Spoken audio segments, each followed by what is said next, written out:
বন্ধুরা রাধে রাধে অনিশার চ্যানেলে তোমাদেরকে সবাইকে স্বাগতম। তো আশা করি বন্ধুরা তোমরা সবাই ভালো আছো আর আমরা ভালো আছি। তো চলো তোমাদেরকে সাথে নিয়ে ব্লগটা স্টার্ট করি। দেখো ও খাওয়ারের বাটি আমার হাতে আর চামচটা হচ্ছে ওর কাছে, শুধু চামচটা খাবে, এগুলো খাবে না। এখানে একটু স্যালাড দিয়েছি, বিস্কিট দিয়েছি আর দুধ দিয়েছি, এগুলো খাবে না। দেখো দেখো, আরে দেখো বাইরের অবস্থা পুরো কুয়াশা, মানে এখানে উঠানটা অতটা বোঝা যাচ্ছে না, কিন্তু বাইরের দিকে পুরো কুয়াশা, অন্ধকার হয়ে আছে। আজকে সকালটা ঘুম থেকে উঠার পরে দেখি সব কিছু অন্ধকার হয়ে আছে, আর এত ঠান্ডা দিয়েছে। আমি যে কেন এখন ঠান্ডা সহ্য করতে পারি না। আমি মানে গরমকালে কাজ করতে পারি না, কিন্তু শীতকালে খুব ভালো কাজ করতে পারি, কিন্তু এখন না আস্তে আস্তে মানে বুড়ি হয়ে যাচ্ছি, যার কারণে মনে হয় আর ঠান্ডা সহ্য করতে পারতেছি না। তো কী করবো, এখন ঠান্ডা সহ্য করতে না পারলে তো কোনো উপায় নেই, তবুও তো আমাকে কাজ করতেই লাগবে। তো এই যে সকাল সকাল মেয়ে খাইতে চাচ্ছে, তো অলরেডি আমার বাসি কাজ সব হয়ে গেছে, যা যাবতীয় বাসি কাজ হয়ে গেছে, শুধু এখন ঘর লেপা বাকি আছে আর রান্না বান্নাটা সারা বাকি আছে। তো এখানে ভাত বসিয়ে দিয়েছি আর এখানে মেয়েকে খাওয়াইতে চলে আসছি। মেয়ের জন্য আবার গরম জলও ফুটাইতে দিয়েছি। এখানে খাওয়া নিয়ে খালি ঢুলতেছি, আর মেয়ে যে আমার কখন খাবে দেখছো কি দুষ্টু হয়ে গেছে, মানে খাওয়া নিয়ে নিয়ে ওর পিছন পিছন ঘুরতে লাগে। আর যদি একটু ভাত খাওয়াচ্ছি তো ভাতগুলো কি করবে, এ বাড়ি ও বাড়ি রাস্তাঘাট সব কিছু দেখিয়ে, কুকুর বিড়াল ছাগল দেখিয়ে তারপরে ওকে খাওয়াইতে লাগে। এই হচ্ছে আমার দুষ্টুমি। তোমাদের সাথে একটা জিনিস শেয়ার করতে ভুলে গেছিলাম, তো অনেকটাই মিস করলাম, তখন দেখালে ভালো হইতো। তো আমার ছেলে দেখো আজকে বিছনা গুছাইছে, এই দেখো নিউ স্টাইলে বিছনা গুছাইছে, খুব ভালো হয়েছে। আর এইটা রাখছে আমার জন্য, কারণ এটা এলোমেলো করে রাখছে তো মেয়েটা, এটা রাখছে আমার জন্য আর এগুলো রাখছে আমার জন্য। দেখো এই দিকটা, মানে এটা পূর্ব দিক, আমাদের বাড়ির এই সাইডটা হচ্ছে পূর্ব দিক। আর এত কুয়াশা, এখন তো তাও একটু একটু হচ্ছে, সকালবেলা আরও একটু বেশিই ছিল কুয়াশা। চারিখানে সবুজ সবুজ, তার মাঝখানে সাদা সাদা কুয়াশা। আহা, ছাগল বেচারাটাকেও ওকেও ঠান্ডা লাগছে, মানে এখানে ছেলেটাকে বললাম আগুন জ্বালা দেওয়ার জন্য, দিল না, দেখি আমাকেই দিতে লাগবে। তো এদিকে খুব ঠান্ডা করতেছে, এদিকে পূর্ব সাইড না। আর ওই যে ওইদিকে দেখো আমার মেয়েকে কম্বল নিয়ে আমার ভাস্তি ধরে আছে, ও ক্যামেরার সামনে আসতেই জানা। আর ভাত তো হয়ে গেছে গরম গরম, ছেলে খাইতে বসছে, ওর খিদা পেয়ে গেছে। তো অনেক কাজ বাকি রয়েছে, অবশ্যই তোমাদের সাথে শেয়ার করবো, ততক্ষণে তোমরা সাথে থেকো, পাশে থেকো আর পুরো ব্লগটা দেখতে থাকি। কে দেখো ছেলে খাইয়ে দেয় তো কোনো কাজ নাই, সকাল সকাল ওরা ওই যে বল খেলবে, ফুটবল খেলবে, তার জন্য এটা বানাচ্ছে। যে আলুর যে লাল বস্তাগুলো আছে ওগুলো দিয়েই বানাচ্ছে, আমি তো গালি দিই, খেলতে মানা করি। তো এই সাইডগুলো ঝাড় দিই নেই আমি, এই সাইডটা ঝাড় দিতে অনেক লেট হবে, তার জন্য ঝাড় দিই নেই। আর কালকে এই সাইডটা আমি ঝাড় দিয়ে রেখেছি, আবার গাছের পাতা পড়েছে, ও যে টাল দিয়ে রাখছি কতগুলো জাফর ওইদিকে, তো ওগুলো আগুন লাগাই দিতে লাগবে। এই যে কাকাদের এটা ধানের পুঞ্জির জন্য আগুন লাগাই দিই নেই, কারণ ছড়িয়ে ছিটিয়ে গেলে আরও বিপদ বাড়বে, যার জন্য আর দিই নেই। তো এই যে এগুলো দেখতেছো যে এই যে এগুলো হচ্ছে চা পাতা খড়ি, মায়েরা বাগান থেকে চা পাতা খড়ি নিয়ে আসে, আমাদের এদিকে খড়ির খুব অভাব, তাই মারা চা পাতার মানে বাগান যে ওই যে বছরে একবার যে সাইটে দেয় না কি বলে, তো ওই পাতাগুলো মানে জোড়া জোড়া জোড়া জোড়া হচ্ছে আমাদের এগুলো খেরগুলো, এগুলো আজকেও একজন নিতে আসবে, তো ওদেরকে দিয়ে তারপরে গুটায় রাখতে লাগবে। তো এগুলো হচ্ছে ধানের ভুসি, ধানের ভুসিগুলো মনে করো ওগুলো বৌদিদের, ওরা ঢুকায় নিয়ে গেছে, মানে ঢুকায় রাখছে নিয়ে যাবে। তো ওরা যে যে খড়ি যে চুলার মধ্যে যেতে না, খড়ির সাথে এগুলো দিলে জলে ভালো, তাই আর কি ওরা নিয়ে যাবে। বেলা ও আমাকে বলেছে মাম্মা মাম্মা কম্বল টম্বল নিয়ে দেখো। বন্ধুরা আমার মেয়ে তামাশা, গোটা মুড়ির প্যাকেটও কামড়া কামড়া খায় নিচ্ছে, রাগ উঠে গেছে পুরা। কি গো তুমি কি করছো? ও চাচ্ছে কাঁচা লঙ্কা, আর কাঁচা লঙ্কাগুলো ধরতে দিনে হাত জ্বলবে, আর এত রাগ উঠে গেছে মেয়েটার। দেখো দেখো আমার মেয়ের কীর্তি, প্লাস্টিক খাবা, প্লাস্টিক খায় না কই কেন, এখানে গ্যাস চালু করে দিয়ে মেয়েকে আমি ভিডিও করতেছি। নিবে আমাদের কাকারা ধান, যার জন্য এই জায়গাটা ওরা পুরো একবারে প্লাস্টিক দিয়ে ঘিরা দিছে, কারণ খুব ধুল হয় এর জন্য। তো ওদের এগুলো ধান আজকে নিবে, ওইখানে ব্রাশ করতেছে, এখনই উঠে আসলো। তো ওরা আজকে মেলাতে যাবে, তখন আমি চা বানাচ্ছি, চাটা খেয়ে দিয়ে স্নান সেরে ওরা মেলায় যাবে। এখন আমরা চা খাবো, চা খাওয়ার জন্য বসে পড়ছি। আর এই যে অত লন্ডা ভন্ডা মুড়ি ফেলা, তো প্রিয়তমা আসছে, আমি ও যেদিকে বৌদি আড়ালে বসে বসে খাচ্ছে, ক্যামেরার সামনে আসবে না, তো নিয়েই আসলাম। তো এটা হচ্ছে আমার যে ভাইয়ের শাশুড়ি, তো এখন খাওয়া যাক। দেখা দেখি হয়ে গেছে, কি করতাম ইয়ার লাগি মাথা চাইয়ের দেখ না। গাইস এই যে আমাদের কান্দুরি, এই দেখ রোদ উঠে গেছে। তো গাইস আজকে আমি যাব মেলায়, তো আমার ব্লগ তো না যে তোমাদের সাথে সব শেয়ার করবো। তো মেলায় যাবো, আমাদের এদিকে আজকে হচ্ছে ডিসেম্বরের লাস্ট ডে। তো আমাদের এদিকে একটা মেলা হয়, মেলা বলতে কি মেলা বলে রে এটাকে? হ্যাঁ এমনি তো সবাই দরবেশ বলে, পাগলা মামাও বলে, সোনাকুলি। তো দিদি যাবে না, কেন যাবি না রে? পয়সা নাই। তো গাইস আপনারা একটু সাপোর্ট করুন যাতে ও পয়সা পায়। তো ওর কাছে পয়সা নাই দেখে যাবে না, আরও বাচ্চা, সেটা বড় কথা না, বাচ্চা টাচ্চা নিয়ে যেতে ইচ্ছা করে না, মেলা টেলার ভিড় হয় না খুব। তো আমি যাব, আমরা মেয়ে মানুষ ফ্রি একদম, তো আমি যাব, তোমাদের সাথে তো কিছু শেয়ার করতে পারবো না। আমার মাথার উকুনগুলো বাজে। তো দিদির ব্লগটা সাথে থেকে দেখতে থাকো। আমার সানটান হয়ে গেছে, আর সানটান হয়ে ওদিকে রান্নাও চাপাই দিয়েছি। আর দেখো তো এই মেয়েটাকে এইভাবে নিয়ে আমি কি কাজ করতে পারি? শোনা শোনা শোনা, ছেলেগুলোকে দিচ্ছি, ওরা নিবে না, ওরা টিভি দেখতেছে। আর মেয়েটাকে এখানে বেঁধে রেখেছি, বেঁধে বেঁধে এই যে ঠাকুর মন্দিরের কাজ করতেছি, তখন পূজা দিব। আরো কষ্ট হচ্ছে কিন্তু ও থাকতেই যাচ্ছে না এইভাবে, মা মা মা মা করতেছে।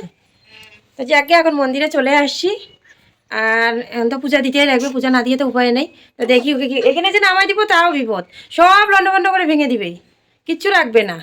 পাপে এসে না বেগুন ভাজি কাটছি, এগুলো মানে আজকে এরকম করে কাটছি, এগুলো ভাজি করব বেগুন, আর তার সাথে কয়েকটা আলু দিব, আলু আর বেগুন একসাথে ভাজি করব। আর আলু সিদ্ধ দিয়ে আবার মুসুর ডালে একটা সবজি বানাবো, মানে মুসুর ডালের একটা বড়া বানাবো, বড়া বানিয়ে তারপরে সবজি বানাবো। তো ভাবতেছি এখানে একটা ক্যাতা বিছানো, এখানে ক্যাতা বিছাইছি, তার কারণ আছে, এই ক্যাতাটা নোংরা হয়ে গেছে, ধোয়ার জন্য বাইর করছিলাম।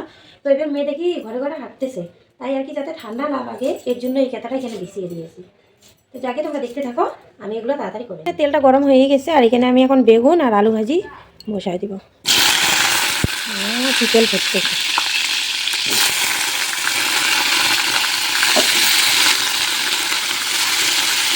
কি ধোঁয়া যাচ্ছে, এত তেল গরম হয়ে গেছে। মুসুর ডাল বাটবো, আমি তো আগেই বলছিলাম মুসুর ডাল ভিজিয়ে রেখেছি। এই হলো মুসুর ডাল, এগুলো বড়া বানায় আলু দিয়ে ঝোল বানাবো। এর আগেও আমি এই রেসিপিটা বানাইছিলাম, খুব স্বাদ হয়েছে, মানে মাংসর মতো হয় রান্না করলে। এখন শীতকালের দিন না, আদা বাটা, জিরা বাটা, রসুন বাটা, সব কিছু বাটা দিয়ে লাস্টে যদি একটু ধনে পাতা কুচি করে দিয়ে নামানো যায়, সবজিটা খুব টেস্টি হয়। আলু তো আমি সিদ্ধ করে নিয়ে এসেছি, আর আমার ভাজতে ছেলে দিল। এখন আমি এগুলো বেটে বড়া বানাইতে দিব। আর এখানে তো আলু বেগুন ভাজি বসাই দিয়েছি, খিদাও পেয়েছে, 3:30 বাজে গেছে। একে এখন দুধ খাওয়াবো, তো এখানে যে দুধ গরম করতেছি, এটার মধ্যে আনছে, এটার মধ্যে বসা দিয়েছি গ্যাসের মধ্যে। তো ওর জন্য দুধ মানে গরম করতেছি, কারণ ও হাগু করেছে, তাই ওর খুব খিদে পেয়েছে। তো এখানে থাল বাসনগুলো মেজে আনলাম সন্ধ্যার আগে আগে, তো ওগুলো এখন গুটে রাখি না, হাতাটা দিয়ে মা আসলে সবজি দিয়েছি, তো আবার এগুলো ধুতে লাগবে। তো যাকে আজকে বাজার কী কী নিয়ে আসে তোমাদের সাথে। বাজার নিয়ে আসে সব থেকে যেটা আমার ফেভারিট, সেটা হলো পেঁয়াজ কলি নিয়ে আসে, টমেটো নিয়ে আসে, আর আলু নিয়ে আসে। তো তিনটার মধ্যে তিনটাই আমার খুব প্রিয়। তো পেঁয়াজ কলিটা সত্যি আমার খুব ভালো লাগে, এটা ভাজি করে খাইলে না আমার সেই স্বাদ লাগে। তো এই যে ওগুলোও নিয়ে আসে, আর জানি না বাজার থেকে আরও কি নিয়ে আসে। শোনা এদিকে তাকাও, এদিকে এদিকে হাই বলে দাও তো। তো বেচারে খুব খিদে পেয়েছে, অনেকক্ষণ হয়ে গেছে খায় নাই। তো ওই যে ও যেমন কি ভাবতেছে মানে কিছু খাচ্ছে, ওর খিদে লাগলে ওই রকম করবে মুখটা, মানে যেরকম করে দুধ খায় না, যে দুধ খাচ্ছে। ধানগুলো যে নিয়েছে, এই ধানগুলো এখানে রেখেছে, আর কিছু বিক্রি করে দিয়েছে। তো রান্নাঘরের পাশে রুমটার মধ্যে রেখেছে। তো খাটটা এখন এদিকে রেখেছি, আর এই যে ধানগুলো এদিকে রেখেছি, তার উপরে সাইকেল, তার উপরে এই যে জলের ট্যাঙ্কি, সব কিছু উপরে উঠে রেখেছি। অন্ধকার হয়ে গেছে এই দেখো, আর কুয়াশাও নামতেছে, মানে প্রচুর পরিমাণে অন্ধকার হয়ে যাচ্ছে। আর মন্দিরের পাশে একটা লাইট দিয়েছি। তো এই যে ছেলে পুরো ধোঁয়া বাড়ি হয়ে যাচ্ছে, তো এখানে ঠান্ডা জলের মধ্যে দিলাম যাতে তাড়াতাড়ি ঠান্ডা হয়ে যায়। এই যে এখানে নিয়ে আসলো বাজার থেকে মাছ, এখন মাছের ঝোল বানাবো। আর এখানে নিয়ে আসে ধনে পাতা, শিম, তো শিম দিয়ে আলু দিয়ে মাছের ঝোল বানাবো। এখন এখানে চাপাইছি ভাত, তো এখানে মাছ ভাজি বসাই দিয়েছি, আর এখানে ভাত হচ্ছে। তো বন্ধুরা সন্ধ্যার সময় মনটা খুব খারাপ হয়ে গেল, তার কারণ একজনের থেকে আজকে 2-3 দিন আগে আমি 100 টাকা ধার করেছিলাম। তো আমি রোববারের ডেট দিয়েছিলাম, মানে আজকের ডেট দিয়েছিলাম। তো আমি কোনো কারণে হয়তো আজকে টাকাটা দিতে পারিনি, সত্যি কথা বলতে আমি ম্যানেজ করতে পারিনি, তাই টাকাটা দিতে পারিনি।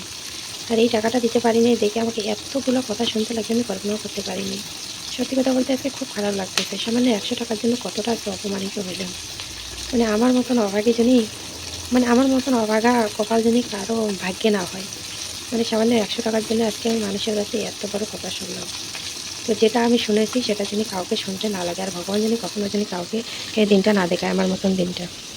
মানে সত্যি কথা বলতে খুব খারাপ লাগছে, মনে হচ্ছে চিল্লে চিল্লে কান্না করে আমার বুকের ভিতরটা ফেটে যাচ্ছে। তো যেটা ভাগ্যে আছে সেটা হবেই, তো কী করা।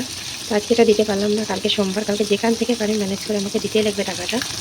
তো চেষ্টা করব কালকে সকাল সকাল ম্যানেজ করার, যে কারো থেকে হইলো ওই 100 টাকাটা ম্যানেজ করে দেবো। তো দেখি কী আছে কালকে সকালে কপালে আমার। তো ঠিক আছে বন্ধুরা, আজকে ভিডিওটি যদি আমাদের ভালো লাগে তো লাইক কমেন্ট শেয়ার করো, প্লিজ চ্যানেলটাকে সাবস্ক্রাইব করে দিও। মানে আমার এখন কথা বাড়িচ্ছে না মুখ দিয়ে, মানে এতটা অপমানিত হবো কল্পনাও করতে পারিনি শুধু 100 টাকার জন্য। তো বন্ধুরা এখানে মাছ ভাজি বসে আছি আর এখানে ভাত বসে আছি, ভাতও প্রায় হয়ে আসছে। তো এইখানে কিছু মাছ ভাজি, এখানে মাছের মাথাগুলো রয়ে গেছে। তো সত্যি কথা বলতে বন্ধুরা এখন খুব মন খারাপ। মানে 2-3 দিন আগে আমি একজনের থেকে 100 টাকা ধার করেছিলাম। 100 টাকা ধার করেছিলাম, তা কোন কারণে সেটাও তোমাদের সাথে শেয়ার করতেছি। আমি যে মোবাইল রিচার্জ করব, তোমাদের সাথে ভিডিও শেয়ার করব, কারণ আমার কাছে টাকা ছিল না। তাই আমি এদিক ওদিক থেকে মনে করো ছেলেদের থেকেও নিয়েছি আর একজনের থেকেও 100 টাকা নিয়েছি। তো নিয়েই মনে করো মোবাইলটা রিচার্জ করেছি। রিচার্জ করার পর তোমাদের সাথে ভিডিওগুলো শেয়ার করেছি। তো আমি রোববারের ডেট দিয়েছিলাম, আমি কিছু যে কোনো প্রকাশে বাড়ি রোববারে দিয়ে দেবো। তো কোনো কারণে আমি দিতে পারলাম না, আজকে রোববার দিন। তো আমি বলেছিলাম সোমবার দিন সকালে দিয়ে দেবো, কিন্তু মানতে রাজি নেই। মানে অনেক কথা শুনতে লাগলো, মানে সামান্য 100 টাকার জন্য যে এতটা অপমানিত হব আমি কখনো ধারণাও করতে পারিনি। মানে খুব খারাপ লাগলো, খুব কষ্ট লাগলো। বলতে গেলে বলতে যেমন কি চিলে চিলে কান্না করি নাকি, খুব কষ্ট লাগলো আর কি। মানে বলতেছে, মানে এটাই বলতেছে জোগান যখন দিয়েছে জোগান দাইকে কাজ করো না কেন। কিন্তু আমি চেষ্টা করেছি, পারিনি। এখন আমি কি করব, পারলাম না। অনেক চেষ্টা করলাম, তারপরেও পারলাম না। তো কালকে দিয়ে দিব। তো শুধু একটা কথা আমি ভাবতে পারছি না, শুধু 100 টাকার জন্য মানুষকে এতটা অপমান করতে পারে, এত এরকমের কথা বলতে পারে। আমার মতন অভাগী যিনি কারো, মানে আমার মতন অভাগা কপাল যিনি কারো কপালে না হয়। মানে আমার কথাগুলো উল্টোপাল্টা হয়ে যাচ্ছে, আমার খুব খারাপ লাগতেছে, আমার মুখ দিয়ে এখন কথা বাইরে হচ্ছে না। তো আমি যেরকম পরিস্থিতির মধ্যে চলতেছি এরকম পরিস্থিতি যিনি কারো না হয়, এরকম ভাগ্যের যিনি কারোই না হয়। সত্যি কথা, আমি যেটা ফেস করতেছি ওইটা যিনি কাউকে ফেস করতে না লাগে। তো আজকে ভিডিওটি এখানে শেষ করতেছি, দেখা হবে আবার নেক্সট ব্লগে। ততক্ষণে তোমরা ভালো থেকো, সুস্থ থেকো, নিজেদের খেয়াল রাখো। আবার নতুন একটা সকাল নিয়ে, নতুন একটা ভিডিও নিয়ে তোমাদের সাথে আবার আমি মানে তোমাদের সামনে আবার আসবো। ততক্ষণে তোমরা সবাই ভালো থেকো। Tata, good night.